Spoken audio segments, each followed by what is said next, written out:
Moskov kutukan sang bayangan. Bab 1. Prahara di Wildsand. Di tengah gurun luas Ageltadrilands, di bawah sinar matahari yang membakar, berdiri suku pejuang yang dikenal sebagai Wildsand. Mereka adalah kaum yang hidup dan mati dengan senjata di tangan, menjunjung tinggi kehormatan dalam pertempuran. Di antara mereka, seorang pemuda bernama Moskov menonjol sebagai prajurit berbakat sejak kecil. Ia telah ditempa dalam peperangan, dilatih untuk bertarung demi sukunya. Ia adalah putra dari kepala suku dan dipercaya untuk menggantikan ayahnya suatu hari nanti. Namun, di balik kejayaan Wildsand, ada sebuah kutukan tak kasat mata, ambisi dan pengkhianatan. Di sisi Moskov, berdirilah Haled, sahabat sekaligus pesaingnya. Mereka tumbuh bersama, berbagi tawa, latihan, dan pertempuran. Tetapi, seiring berjalannya waktu, Haled mulai menunjukkan kecemburuan terhadap Moskov. Ia tahu bahwa suku lebih memuja Moskov dibanding dirinya. Dan itu membakar hatinya dalam diam. Lalu tibalah hari yang mengubah segalanya. Bab 2. Perang yang menghancurkan. Suku Thornwolf, musuh lama Wildsand, menyerang dengan kekuatan besar. Para pemimpin Wildsand segera mengumpulkan pasukan dengan Moskov dan Haled di garis depan. Moskov, dengan tombaknya yang mematikan, bertarung dengan keberanian yang menginspirasi pasukannya. Ia memimpin mereka menembus garis pertahanan musuh, mendekati kemenangan. Namun, tiba-tiba terjadi sesuatu yang aneh. Ketika Moskov memberi isyarat untuk maju, pasukan di belakangnya tidak bergerak. Ia menoleh dan melihat sesuatu yang mengejutkan. Haled berdiri diam bersama pasukannya, enggan bergerak. "Haled, apa yang kau lakukan? Ini saatnya menyerang," seru Moskov. Namun, yang didapatnya hanyalah tatapan dingin dari sahabat lamanya. "Maaf, Moskov," jawab Haled datar. "Aku tidak bisa membiarkanmu memenangkan perang ini." Dalam sekejap, Moskov menyadari kenyataan pahit. Haled telah mengkhianatinya. Moskov dan prajurit setianya ditinggalkan di tengah pertempuran, dikepung oleh pasukan Thornwolf yang semakin mendekat. Satu persatu, teman-temannya gugur di sisinya. Moskov sendiri terluka parah, tubuhnya berlumuran darah. Namun, ia terus bertarung hingga akhirnya seorang prajurit musuh menghantamnya dengan keras dan melemparkannya ke dalam jurang kematian, tempat di mana tak seorang pun pernah kembali. Dan di sanalah Moskov menghilang. Bab 3. Kegelapan yang memanggil. Tidak ada yang tahu bagaimana rasanya jatuh dalam kehampaan. Tubuh Moskov menghantam bebatuan tajam berkali-kali sebelum akhirnya jatuh di tanah yang dingin dan gelap. Di dalam kegelapan jurang, ia merangkak dengan luka-luka yang menganga, tetapi lebih dari segalanya, hatinya yang hancur yang paling menyakitkan. Mengapa aku ditinggalkan? Aku bertarung untuk mereka, aku mati untuk mereka, dan mereka bahkan tidak peduli. Dalam keputusasaan itu, ia mendengar suara-suara yang datang dari kedalaman bayangan. "Kau telah dikhianati, kau telah dibuang, tetapi aku bisa memberimu kesempatan untuk membalas dendam." Suara itu menggema di benaknya, penuh dengan bisikan yang dingin dan licik. "Terima kekuatanku, dan mereka yang mengkhianatimu akan merasakan penderitaan yang lebih besar." Di hadapan Moskov, sesosok bayangan muncul. Alex, Ratu ke-8 dari Abyss. "Aku tahu sakitnya dikhianati, Moskov. Aku tahu rasanya ditinggalkan," katanya dengan nada penuh tipu daya. "Terimalah kekuatan Abyss, dan aku akan membantumu mendapatkan balas dendammu." Moskov, yang telah kehilangan segalanya, tidak ragu. Tanpa pikir panjang, ia mengulurkan tangannya dan saat itu juga, kekuatan hitam menyelimuti tubuhnya. Darahnya berubah, matanya bersinar merah, tombaknya kini dilingkupi bayangan yang haus darah. Moskov bukan lagi manusia yang sama. Bab 4. Kembalinya sang bayangan. Bertahun-tahun berlalu sejak Moskov mati. Di Wildsand, nama Moskov perlahan memudar. Hanya tinggal legenda prajurit yang gugur dalam pertempuran. Sementara itu, Halek kini menjadi pemimpin suku. Namun, malam itu, Wilson diselimuti kegelapan. Di puncak bukit pasir, siluet seorang pria berdiri, mengenakan jubah hitam dan memegang tombak berkilauan dengan energi ungu. Moskov telah kembali. Tanpa sepatah kata, ia bergerak cepat seperti bayangan, membantai penjaga-penjaga di gerbang. Satu persatu, orang-orang sukunya yang dulu ia lindungi menjadi korban amarahnya. Mereka yang pernah menyanjungnya kini berteriak ketakutan di hadapannya. Akhirnya, ia berdiri di hadapan Halek, sahabat lamanya yang kini menjadi musuh. Tak kusangka, kau masih hidup, bisik Halek. Moskov tersenyum dingin. Aku memang mati di sana, tapi aku terlahir kembali sebagai bayangan kematianmu.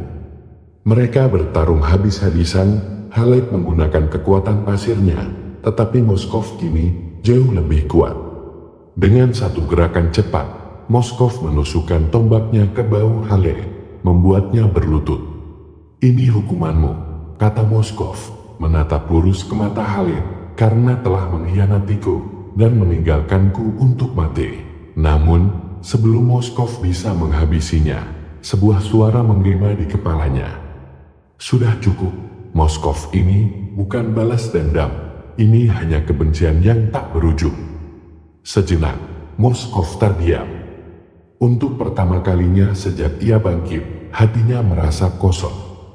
Apa yang dia cari selama ini? Apa yang benar-benar dia inginkan?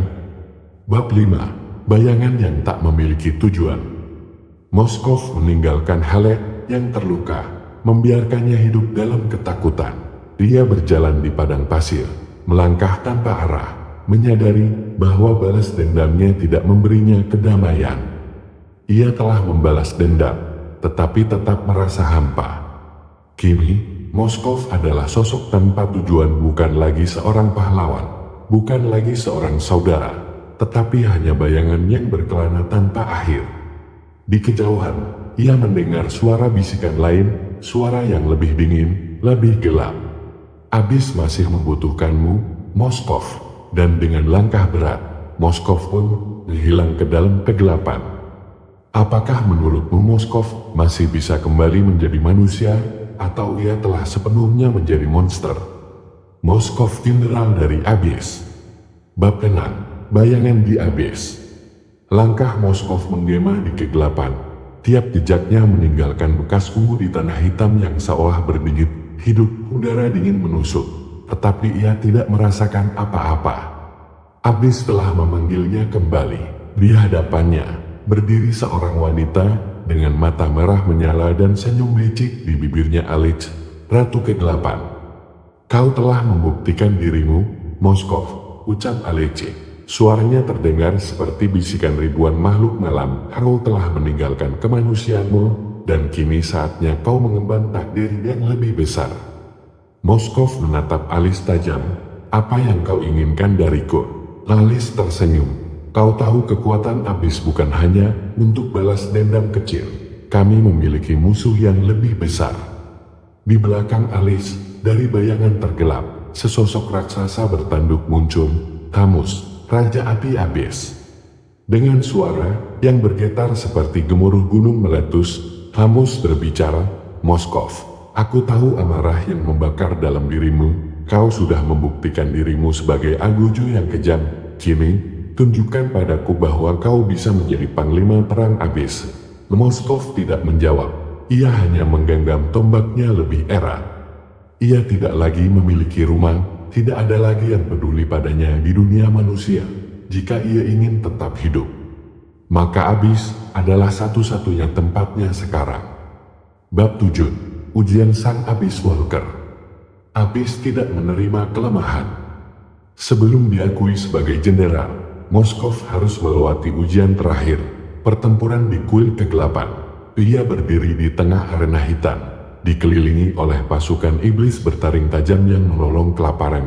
Tidak ada sekutu, hanya darah dan kegelapan. Alice berbisik, bertahanlah, atau lenyap selamanya. Dari kegelapan, puluhan makhluk kegelapan menerjangnya sekaligus. Moskov menghindar dengan kecepatan luar biasa. Tubuhnya telah berevolusi, lebih ringan, dan lebih cepat. Dengan satu lemparan tombak, ia menembus 3 makhluk sekaligus. Tombaknya kembali ke tangannya dengan aura hitam yang lebih pekat. Tapi makhluk-makhluk itu tidak berhenti. Mereka terus datang, menguji batasnya. Darah hitam tercecer, Moskov terluka, tetapi ia tidak mundur. Dia merasakan kekuatan abis makin mengalir dalam tubuhnya. Ia adalah bayangan yang tidak bisa disentuh. Dia adalah pedang yang tidak bisa dihentikan. Dengan satu hentakan, ia menusukkan tombaknya ke tanah. Gelombang bayangan meledak keluar, menghancurkan setiap makhluk di sekelilingnya. Saat debu mengendap, hanya Moskov yang berdiri. Alice bertepuk tangan perlahan, sempurna. Talmus mengangguk puas, kau layak. Malam itu, Moskov diangkat sebagai jenderal bayangan dari Abyss. Bab 8, Serangan ke Land of Dawn. Kini, Moskov tidak lagi hanya bertarung untuk dirinya sendiri. Ia memiliki pasukan, dan misinya hanya satu, membawa kehancuran ke Land of Dawn. Di bawah komando Talmus dan Alif, Abyss merencanakan serangan besar. Target pertama mereka, Monian Empire. Monian Empire adalah simbol cahaya, dipimpin oleh Tigreal, sang paladin cahaya. Selama bertahun-tahun, Monian berdiri kokoh, melindungi dunia dari Abyss. Namun, mereka tidak pernah menghadapi ancaman seperti ini. Malam itu, langit berubah merah darah. Gerbang Abyss terbuka, dan ribuan iblis serta prajurit bayangan Moskov berhamburan ke dunia manusia. Dari atas bukit, Moskov memandang kota-kota manusia yang penuh cahaya. Ia ingat kehidupannya dulu saat ia masih memiliki teman, keluarga, dan kehormatan. Tetapi kini, itu semua tidak berarti lagi. Ia mengangkat tombaknya tinggi-tinggi. Hancurkan mereka. Pasukan Abyss bergerak maju, dan Land of Dawn bersiap menghadapi malam tergelap dalam sejarahnya. Bab 9, Duel tak terhindarkan. Saat pasukan Abyss mendekati Monian, Tigreal sendiri turun tangan. Di bawah cahaya bulan, 2 sosok berdiri berhadapan. Tigreal mengenakan zirah emasnya, memegang pedang raksasa yang bersinar dengan energi suci. Moskov diselimuti aura bayangan, menggenggam tombaknya dengan amarah yang membara. Tigreal menatapnya dengan mata tajam. Moskov, aku tahu tentang suku Yunsan, kau dulu seorang pahlawan. Moskov tersenyum miring, dan pahlawan selalu mati lebih dulu. Tanpa peringatan, ia melesat, tombaknya meluncur dengan kecepatan yang bahkan mata manusia sulit menangkap. Tigreal menangkisnya dengan pedang besarnya, dan pertempuran mereka pun dimulai. Pedang suci melawan tombak kegelapan. Setiap tebasan Tigreal memancarkan cahaya. Tetapi Moskov adalah bayangan yang tidak bisa disentuh. Ia bergerak cepat, menyerang dari berbagai arah, mencoba menembus pertahanan lawannya. Namun, Tigreal bukanlah prajurit biasa. Ia telah bertarung melawan banyak makhluk Abyss sebelumnya, dan dia tidak akan kalah dengan mudah. Di saat tombak Moskov hampir menusuk jantungnya, Tigreal menebaskan pedangnya ke tanah, menciptakan gelombang cahaya yang menghantam Moskov dengan keras. Moskov terpental, darah hitam mengalir dari mulutnya. Tigreal mendekatinya, mengangkat pedangnya. Aku memberimu satu kesempatan, kembalilah ke sisi yang benar. Namun, Moskov hanya tertawa. Kau tidak mengerti, Tigreal, katanya dengan suara parau. Tidak ada jalan kembali untukku.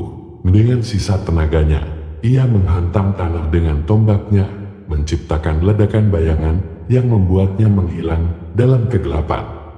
Tigreal hanya bisa menghela napas. Pertempuran ini belum berakhir. Bab 10, Kutukan Seorang Pejuang. Moskov kembali ke Abyss, terluka tetapi tidak kalah. Namun, sesuatu di dalam dirinya mulai berubah. Ia telah membuktikan dirinya sebagai jenderal, tetapi mengapa? Ia tetap merasa kosong. Dia tidak peduli berapa banyak musuh yang ia bunuh, atau berapa banyak kota yang ia hancurkan. Bayangan dari masa lalunya terus menghantuinya. Ia ingat Wilson, ia ingat Halep, ia ingat bagaimana rasanya menjadi manusia. Kini, ia adalah alat bagi Abyss, tetapi apakah itu benar-benar yang ia inginkan? Moskov berdiri di tebing gelap, memandang jurang Abyss yang tak berdasar. Dalam keheningan, ia berbisik pada dirinya sendiri. Apakah aku pejuang? Atau hanya bayangan tanpa jiwa? Malam itu, untuk pertama kalinya sejak menerima kekuatan Abyss, Moskov meragukan jalannya sendiri. Dan di kegelapan Abyss, seseorang mengawasinya. Seseorang yang mungkin bisa mengubah takdirnya lagi. Bersambung.